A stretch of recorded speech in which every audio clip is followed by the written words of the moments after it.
Hi, I'm Mark Tyrrell of Uncommon Knowledge, and welcome to 3 psychology techniques that get your client to really follow your advice.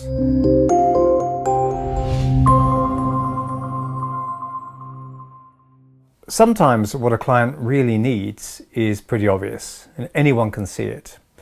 And as you're not shackled by the old idea that therapy must never be directive, you come straight out with your wonderful suggestion or reframe or clearly spot on to you piece of sage advice. And what happens? Okay, you've delivered this wonderful, perfectly timed piece of advice, perfectly sensible, and the client might nod politely and say, yeah, I'll try that. I'll try that, thank you. But you know they're not going to try it. You can just tell, and you sense that you've blown it. So what happened? What you've said to them, even though it may be exactly what they need, doesn't feel valuable to them. Direct advice giving tends to diminish the perceived value of that advice. Okay, so what do I mean by that? Now, we value stuff that is rare. Okay, who would value a diamond if they grew on trees? Someone always dishing out advice, after a while you sort of stop listening to them, even though the advice might be really good. We value things that we've had to work for. The more effort we've put in, the higher the value. Likewise, we value something if it's obviously highly valued by other people. The social effect. We're social creatures. Psychotherapy involves both learning and teaching.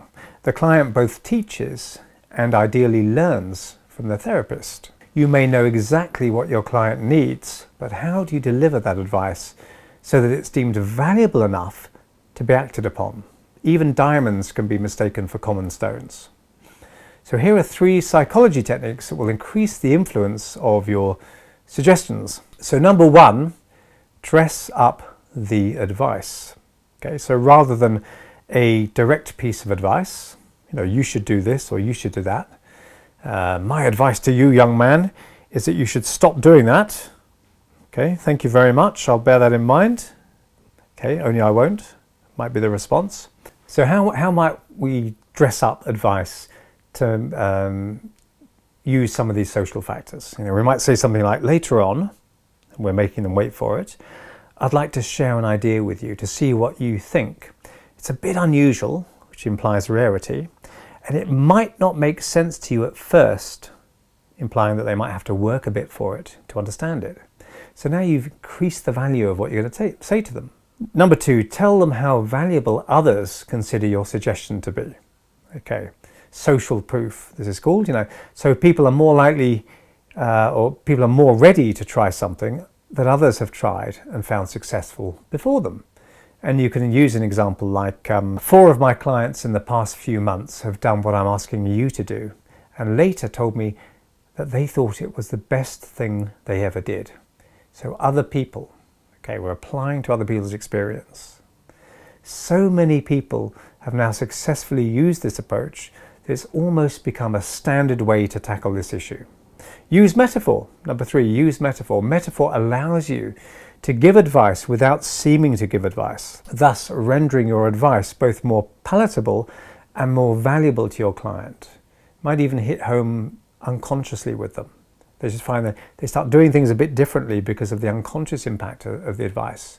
And when a suggestion is unconscious, the person doesn't reject it out of hand. The listener has to work for it through making the link themselves in their own mind, and that makes it more valuable than you just telling the advice straightforwardly.